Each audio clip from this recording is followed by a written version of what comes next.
من الشيطان الرجيم. بسم الله الرحمن الرحيم. ورسولا إلى بني إسرائيل أني قد جئتكم بآية من ربكم أني أخلق لكم من الطين كهيئة الطير فأنفخ فيه فيكون طيرا بإذن الله وأبرئ الأكمه والأبرص وأحيي الموتى بإذن الله وأنبئكم بما تأكلون وما تدخرون في بيوتكم إن في ذلك لآية لكم إن كنتم مؤمنين. صدق الله العظيم. رب زدني علما رب اشرح لي صدري ويسر لي أمري واحلل عقدة من لساني يفقه قولي. سبحانك لا علم لنا إلا ما علمتنا إنك أنت العليم الحكيم. په پرونی سبق کې د مریم علیه السلام د الله تبارک وتعالی د فرشتي په ذریعه یو زیری ورکړی و چې الله تبارک وتعالی تا ته به زوی درکوي چې نوم به د عیسی زوی به د مریم وي چې په دنیا او په آخرت کې به هغه چې دی نو د اعلی د نیکانو صالحانو نه به وي. نو بیا الله تبارک وتعالی حضرت عیسی علیه السلام له څه معجزات ورکړي وو. یو معجزه یې دا ذکر کړې وه چې دی به په وړوکوالي کې د مور په جولۍ کې به دی د خلکو سره چې دی نو خبرې کوي. په مریم علیه السلام چې کوم خلکو تهمتونه لګولي وو چې د ولادت نه وروستو کله چې حضرت عیسی علیه السلام پیدا شو وی یا اخت هارون ما کان ابوک امرأ سوی وما کانت امک بغیه، وی یې د هارون خور ته خو چې دی نو مور پلار ستا چې د بدکار او انده ته داسې دغه وي ته داسې ماشین پیدا کړی دی. نو الله تبارک وتعالی ورته وویل ته خلکو ته ووایه چې نن ورځ ما روژه نیولې ده. نو حضرت عیسی علیه السلام له یو معجزه ورکړه چې دی به د خلکو سره په وړوکوالو کې خبرې کوي. نو یو دا معجزه وه چې په وړوکوالو کې به دی خبرې کوي. دومه معجزه ولا دا ورکړې وه چې دی به په زوړ یعنې په ډېر عمر کې به دی د خلکو سره خبرې کوي. تاسو ته ما ویلي چې دا آیات چې دی نو دا د عیسی علیه السلام د اسمانونو ته د اوچتېدلو لپاره چې الله تبارک وتعالی اسمانونو ته پورته کړی دی دا زمونږ یو دلیل جوړیږي. عیسایانو دا عقیده ده چې الله تبارک وتعالی حضرت عیسی علیه السلام اسمانونو ته نه دی پورته کړی بلکې هغه موږ قتل کړی دی. نو الله تعالی فرمایي وکهلا چې دی به په زوړوالي عمر کې یعنې په ډېر عمر کې به دی د خلکو سره خبرې کوي. نو تاسو ما ویلي چې په یو روایت کې د تفسیر قرطبي په حوالې سره مفسرینو ذکر کړي وو چې د حضرت عیسی علیه السلام عمر چې و هغه د 30 نه والې تر 35 سال په دې منځ کې د عمر و، یعنې په ځوانۍ کې د الله تبارک وتعالی اسمانونو ته اسمان ته پورته کړی دی. نو په آخري عمر کې به چې دی کله دی راشي چې دی نو بیا به د خلکو سره چې دی نو دی خبرې کوي. نو هغه به په آخري عمر کې د وکهلن په زوړوالي کې دا خبرې به په آخري عمر کې چې کله د آخرت ته چې دی نو قیامت ته وخت نږدې په هغې وخت کې به دی راځي نو د خلکو سره به دی خبرې کوي. نو دا دوه معجزې چې نو الله تبارک وتعالی حضرت عیسی علیه السلام له ورکړې وي. په ننني سبق کې الله تبارک وتعالی فرمایي چې د ته ما کتاب ورکړی و نو د کتاب سره د حکمت علم مې ولهم ورکړی و، یعنې د قرآن او د حدیث علم مې دله هم ورکړی و. دارنګې د تورات د انجیل علم چې هغه په علم ظاهري په علم باطني باندې مشتمل و نو هغه علمونه مې هم دله ورکړي وو. نو دارنګې الله تبارک وتعالی فرمایي چې ورسولا الی بني اسرائیل، نو دی به زه رسول جوړ کړم پیغمبر به جوړ کړم دی به بني اسرائیلو ته ولېږم. نو چې کله دی مې رسول جوړ کړو نو بیا د خلکو ته وي چې خلکو زه خو تاسو که راغلی یم چې الله پیغمبر یم زه په خپل نبوت باندې تاسو ته چې دی نو یو څو معجزات نشانې ښیم، تاسو چې کله هغه دغه کوئ نو بیا زما د نبوت تصدیق وکړئ په ما باندې ایمان راوړئ چې زه د الله تبارک وتعالی پیغمبر یم. یو معجزه پکې بله دا ذکر کړې ده چې انی اخلق لکم من الطین چې زه تاسو له چې دی نو د خاورې نه چې دی نو یو چیز یو مرغه جوړوم. بیا حضرت عیسی علیه السلام به دا خاوره راجمع کړه د هغې نه به د مارغۍ یو شکل جوړ کړو او په هغې کې به یې چې دی نو پوکړو چې کله به یې پوکړو نو الله په حکم سره به چې دی نو هغه مرغۍ جوړه شوه. نو فرمایي مفسرین چې کله حضرت عیسی علیه السلام په وړوکوالي کې چې کله پیدا شو د مور نه د په مور باندې خلکو عیسایانو چې د هغې وخت کې په زمانه کې په هغې زمانه کې خلکو د په مور باندې تهمتونه ولګول. نو الله تبارک وتعالی بطور ارهاس ویلی کېږي چې کوم پیغمبر ته الله تبارک وتعالی چې نبوت نه وي ورکړی د نبوت نه مخکې داسې څه علامې او داسې څه نښې دغه په لاس باندې الله تبارک وتعالی چې دی نو ظاهر کې هغې ته چې دی نو ارهاسات ویلی کېږي. نو الله تبارک وتعالی په وړوکوالي کې چې دی نو دا خبره ذکر کړه چې انی اخلق لكم من الطين كهيئة الطير، زه تاسو له چې د خاورې نه د مارغه یو شکل جوړوم چې هغه د الله تعالی په حکم سره چې دی نو هغې نه مارغه جوړېږي. زه خو ظاهري شکل له هغې راټول کړم خاوره، په هغې کې پوکم الله تبارک وتعالی چې نو هغه بېجانه څیز چې دی نو هغه جاندار کړي، په هغې کې ساه واچوي. نو دارنګې چې الله تعالی دا کولی شي نو بغیر د یو سړي نه چې هغه چې دی نو یو زنانه ته هغه لاس نه وي لګولی، الله تبارک وتعالی بغیر د څه اسبابو نه چې دی نو یو ماشوم پیدا کړي، نو دا الله تعالی ته څه ګرانه ده. انی اخلق لكم من الطين، زه ستاسو لپاره چې دی نو جوړوم د خټې نه چې دی نو یو په شان د مارغه یو دغه جوړوم، په هغې چې کله پوکم د هغه به د الله د حکم سره چې دی نو مارغه جوړ شي. یو معجزه یې وله دا ورکړې وه. بله معجزه یې وله دا ورکړې وه چې وابرئ الاکمه والابرص، چې په هغې زمانه کې کم انبیاو له چې الله تبارک وتعالی کومې معجزې ورکړي نو د هغې زمانې مطابق چې دی نو کم یو چیز به عام و د هغې مطابق ور الله تعالی چې دی نو معجزې ورکړي دي. موسی علیه السلام په زمانه کې د جادو ډېر چې دی نو چرچا وه، حضرت موسی علیه السلام ته الله چې دی نو جادو هغې دغه کې معجزه ورکړه. داسې چې د عیسی علیه السلام په زمانه کې د طب او د حکیمانو چې دی نو ډېر زور و، ډیره چرچا ورغی. نو الله تبارک وتعالی داسې معجزه ورکړه چې د هغې ټولو حکیمانو چې دی نو پاسه الله تعالی د فضیلت حاصل کړو. ولې چې کوم سړی به د مور نه پیدا شو، د مور نه به چې پیدا شو هغه بړونو، نو د هغه علاج به د حکیمانو یونان چې دی نو هغې طبیبانو به نشو کولی. نو الله تبارک وتعالی عیسی علیه السلام نه داسې معجزه ورکړه چې هغه به په لاس راښ کړ، نو د هغه سترګې به ټیک شوې، چې د مور نه به کوم سړی ماشوم پیدا شوی و ړوند به و چې دی نو هغې به علاج چې دی ناممکنه، هغه به په سترګې لاس راښ کړ، نو الله تبارک وتعالی هغه ټیک کړو. دارنګې چې کوم سړي باندې به برګي مرض والا به چې نو هغه به هم نه ټیک کېد، حکیمان د هغې نه عاجز راغلي چې موږ د دې علاج نه شو کولی، حضرت عیسی علیه السلام به چې هغې باندې دغه وکړو هغه به ټیک شو. دارنګې یو بله معجزه څلورمه معجزه وله الله دا ورکړوه چې د به مړي ژوندي کول،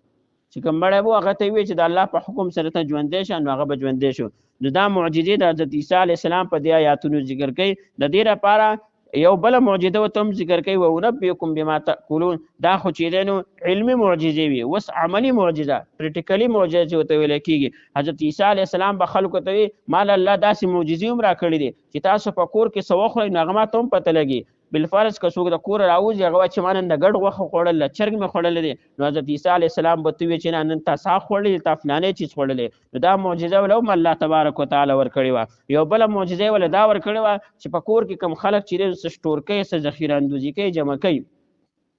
چې د خپل روان د بچو دپاره یا د مستقبل لپاره چې ما فلانې چیز جمع کړلی په کور کې به دننه پټ یې، نو حضرت عیسی علیه السلام به ورته ووایي چې تاسو فلانې چیزونه چې په کور کې ایښي دي. نو دا معجزې وله الله تبارک وتعالی ورکړې وي د دې لپاره چې زه پیغمبر یم،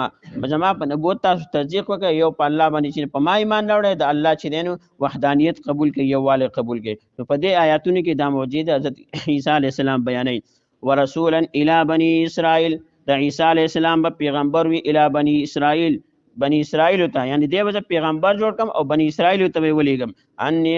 شان دا دی انی قد جئتکم، چې زه به پیش کړم تاسو ته، یا به زه وخیم را به وړم تاسو څخه، بآیتن یا راوړي دي ما تاسو څخه، بآیتن نښې من ربکم د رب ستاسو نه، انی اخلق لکم، انی بېشکه زه اخلقو جوړوم، لکم تاسو لره، من الطین د خټې نه، که هیئت په شان الطیر د مارغه، فانفخو بیا پوکم فیه پاغې کې، یعنی پوکې پاغې کې چې دی نو پوکم، فیکونو پشي هغه طیرن مارغه بإذن الله په حکم د الله سره، و ابرئ او ټیکومه زه جوړومه زه الاکمه، یعنی ټیکومه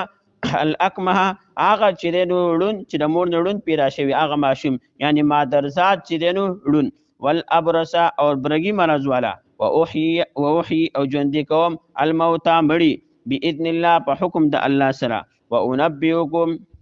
او خبر در کوم تاسو ته، بما په هغې څه سره تأکلونه چې خورئ تاسو یا خوړلي وي تاسو، وما او د هغې څه تدخرون چې ذخیره اندوزي کوئ تاسو، جمع کوئ تاسو، فی بیوتکم په کورونو خپلو کې، ان فی ذلک بېشک په دې چیزونو کې، په دې معجزاتو کې، لآیتا نښې دي، نشانې دي، لآیتا دا یو دلیل دی، لکم ستاسو لپاره، پس زما په صداقت باندې چې زه د الله تبارک وتعالی پیغمبر یم، په ما باندې ایمان راوړئ ده.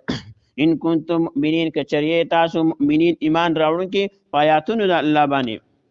ومصدقا مخکې فرمایي چې حضرت عیسی علیه السلام فرمایي د مانه مخکې تورات چې دی نو الله تبارک وتعالی په موسی علیه السلام باندې نازل کړی نو د هغې زه هم تصدیق کوم هغه هم زه رښتیا ګڼونکی یم چې په تورات کې کوم احکامات و تورات هم دا د الله تبارک وتعالی حق سچ کتاب و نو هغه زه هم منم او مصدقا تصدیق کوونکی یم لما د هغې څه بین یدیه چې مخکې و زما نه من التورات په تورات کې یعنې په تورات کې چې څومره احکامات راغلي هغه زه ټول زه منم وليحل لكم وليحل او حلال والے بیانوم لكم ستاسو لپاره بعض الذي بعض هغه چیزونو حرم علیکم چې حرام کړی شوي علیکم په تاسو باندې ولې چې د موسی علیه السلام په شریعت کې ډیره سختی وه نو داسې چیزونه هغه په دوی باندې حرام کړي شوي وو نو حضرت عیسی علیه السلام ورته وایي زما د شریعت سره چې الله ماله دا کتاب راکړو دا شریعت یې راکړو نو په هغې کې چې نسخ راغله هغه احکامات منسوخ شو ختم شول په هغې به ځای نور احکامات راغله هغه تاسو ته چې دی نو د هغې منسوخوالی بیانوم وجئتکم بآیة من ربکم وجئتکم پیش کوم تاسو ته یا راوړي مې تاسو ته بآیة نښې من ربکم د طرف ستاسو نه فتقوا الله پس ویریږئ د الله تعالی نه یعنې په تورات کې چې کوم احکامات په تاسو باندې کوم حکمونه کوم چیزونه حرام کړي شو نو زموږ په شریعت کې زما په شریعت کې هغه الله تبارک وتعالی حلال کړو نو فتقوا الله پس ویریږئ تاسو د الله تعالی نه واطیعون او زما خبره ومنئ چې زما څومره ما تعلیم تاسو درکړو چې الله تعالی زه رالیږلی مې د دنیا ته نو زما د تعلیم او خلاصه دا ده چې ان الله ربي وربکم بېشک الله چې دی رب زما دی او رب ستاسو دی فاعبدو پس تاسو د الله تعالی عبادت وکئ یعنې کم خلکو چې د حضرت عیسی علیه السلام متعلق کم چې دی نو هغه اعتراضات کم چې دی نو عقیدې جوړې کړې وې چا وې چې دا په درېیو خدایانو کې یو خدا چې دی نو حضرت عیسی علیه السلام دی بل به چا وې چې نه ابن الله دا د الله تعالی زوی دی بل ډلې دا وې چې نه دا د الله زوی نه دی بلکې دا زموږ معبود دی نو حضرت عیسی علیه السلام د دوی د عقیدې باطل عقاید رد کوي دوی ته فرمایي چې رب زما او رب ستاسو یو دی تاسو زما تعلیم ومنئ تاسو د الله تعالی وحدانیت قبول کړئ ان الله بېشک الله تعالی ربي رب زما دی وربکم رب ستاسو دی فاعبدو تاسو د عبادت کوئ ابن عباس رضی الله تعالی عنه فرمایي چې په کم قرآن مجید کې کم ځای کې فاعبدوه راغلی دی د هغې نه مراد وحدوه تاسو د الله تعالی وحدانیت ومنئ تاسو د الله یووالی ومنئ چې الله تبارک وتعالی یو دی دغه څوک شریک نشتی هذا صراط مستقیم دا لار نیغه ده یعنې د الله منل چې الله زما رب دی او ستاسو رب دی او الله تعالی یو منل دا نیغه لار ده په نیغه لاره باندې تاسو ټول زما سره روان شئ ورسولا او رسول به وي الی بني اسرائیل بني اسرائیلو ته یعنې زه به رسول جوړ کړم او بني اسرائیلو ته به ولیږم انی بېشکه شان دا دی قد جئتکم چې پیش کوم زه تاسو ته یا راوړي دي ما تاسو ته بآیة نښې من ربکم د رب ستاسو نه انی اخلقو بېشکه زه اخلقو جوړوم لکم تاسو لره من الطیرې د خټې نه که هیئتې په شان الطیرې د مارغه فانفخو پس وکم فیه په هغې کې فیکونو پس شي هغه طیرا مارغه باذن الله په حکم د الله سره و ابریو او ټیکومه او زه ټیکومه الاکمه مادرزاد لون والابرس ابرګي والا و اوحي او ژوندي کوم الموتى مړي باذن الله په حکم د الله سره و انبئکم زه خبر در کوم تاسو ته بما د هغې څه تأکلونه چې خورئ تاسو وما او د هغې څه تدخرونه چې جمع کوئ تاسو فی بیوتکم په کورونو خپلو کې ان فی ذلک بېشکه په دې کې په دې معجزاتو کې لآیة نښې دي لکم ستاسو لپاره ان کنتم که چېرې تاسو مؤمنین ایمان راوړونکي ومصدقا او رښتیا ګډونکی ما لما د هغې څه بین یدیه چې مخکې زمانه وو من التورات د تورات نه وليحل او حلالوالی بیانوم لکم تاسو لره بعض الذي بعض هغې څیزونو حرمه چې حرام کړي شوي وو علیکم په تاسو باندې په دې تورات کې وجئتکم راوړي مې تاسو ته یا پیش کوم تاسو ته بآیة نښې من ربکم د رب ستاسو نه فاتقوا الله پس ویریږئ د الله نه واطیعوني خبر ومنئ زما ان الله بېشک الله تعالی ربي رب زما دی وربکم رب ستاسو دی فاعبدوه پس تاسو توحید قبول کړئ د الله تعالی هذا دا توحید چې دی د الله تعالی یووالی منل صراط مستقیم دا لار نیغه ده ورسولا او رسول به وي الی بني اسرائیل بني اسرائیلو ته انی بېشک شاندار قد جئتکم چې زه پیش کوم تاسو ته راوړي وي تاسو ته بآیة نښې من ربکم د طرف ستاسو نه من ربکم د طرف ستاسو د رب ستاسو نه انی اخلق لکم انی بشک زو اخلق جوړوم لکم تاسو لره من الطیر د خټنه که هیئت پشان الطیر د مارغو فانفخو پس پکم فيه پاغي کې فیکونو پشیغه طیرا باذن الله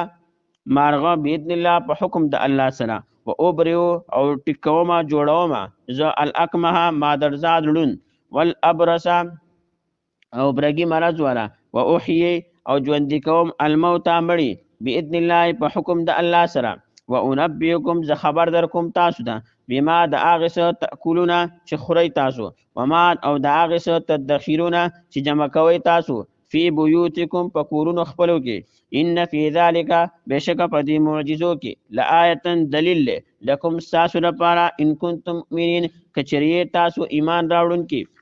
ومصدقا او رشتہ موافق ته رشتہ غنون کېما لما دا غسو بین یدیا چې مخکیو زمانہ من التورات نه وليحل حلال وال بیانوم لكم تاسو لرا بعض الذي بعد احکامات حرم چې حرام کړی شی علیکم پتا سبانی په تورات کې وجئتکم پیش کوم تاسو ته بیاات النخ من ربکم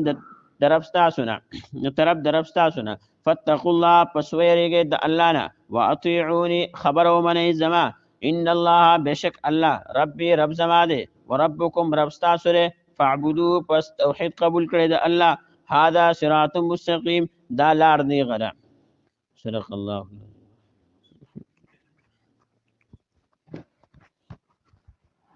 اللهم صل على محمد وعلى ال محمد كما صليت على ابراهيم وعلى ال ابراهيم اللهم بارك على محمد وعلى ال محمد كما باركت على ابراهيم وعلى ال ابراهيم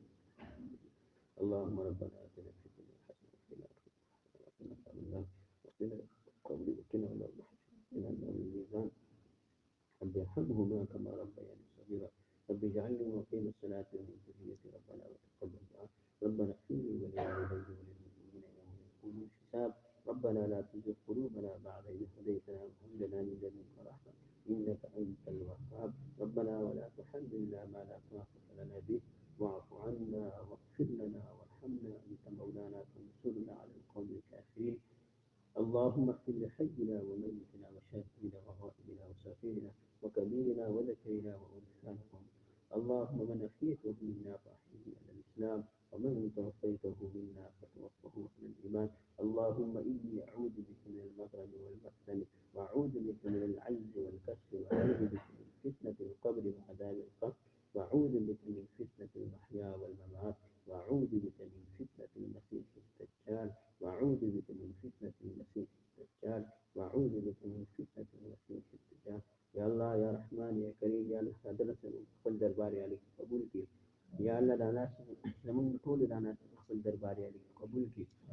یا الله موږ د قرآن خصوم دا یا الله سره قرآن ته ناس دي ټول ټکو ته ګول یا الله دا قرآن زمونږ لپاره سفارشي وګرځي یا الله دا قیامت پر ورځ قرآن زمونږ لپاره سفارشي وګرځي یا الله زموږ خلاف د حجت او دلیل نه ګرځي یا الله زموږ چې څومره د مشران د دنیا نه تللی په دې حاضر مجلس کې څومره مشران د دې تللی یا الله ټول کامل مغفرت وکړي یا الله زموږ د مسیله طالب علم دا ادریس یا الله نن وفات شوی دی یا الله دې زموږ خپل لپاره سترګو اخوال وګرځي یا الله دې لپاره په آخرت کې ذخیره وګرځي یا الله زموږ ټول لپاره یا الله دې سفارشي وګرځي یا الله د مور خپل ته یا الله ټول شیطانان یا الله جمیل نصیب کړي الله ټول ته جمیل نصیب کړي یا الله دې قرآن د برکت یا الله زمون په موږ باندې یا الله زمون د حالات ټکی یا الله په باندې نه صالح حکمران راولي یا الله دې بيدین اولادونو حکمرانانو نه موږ وساتي یا الله موږ په حفظ او امان کې یا الله د تمام مساجد او مدارس او خانقاه او تبلیغي مراکز د جهاد د مراکز د مبلغین او مجاهدین او مشایخ یا الله د حرمین شریفین یا الله ټول حفاظت وکړي یا الله د ټول مسلمانانو حفاظت وکړي یا الله د پاکستان د چپی حفاظت وکړي یا الله یا الله د ملک د لایدا په نوم باندې جوړ شوی دی یا الله د لایدا په نوم باندې جوړ شوی دی الله په دې اسلامي نظام قائم کړي یا الله موږ ټول ته دا کوشش راکړي یا الله یا الله موږ ته مهنت وکړو بارک راکړي یا الله څومره به خلک چې به حاضر مجلس کې ناست یا الله چې ټول حاجات یا الله ټول خپل ځای خزانه راکړي یا الله څو قرضدار دي یا الله فرضونه یا الله د غیر قانون یا الله د انتظام وکړي یا الله څوک ناجوړ دي او څوک شفای کامله عاجله دایمه نصیب کړي یا الله موږ خپل دین قبول کړي یا الله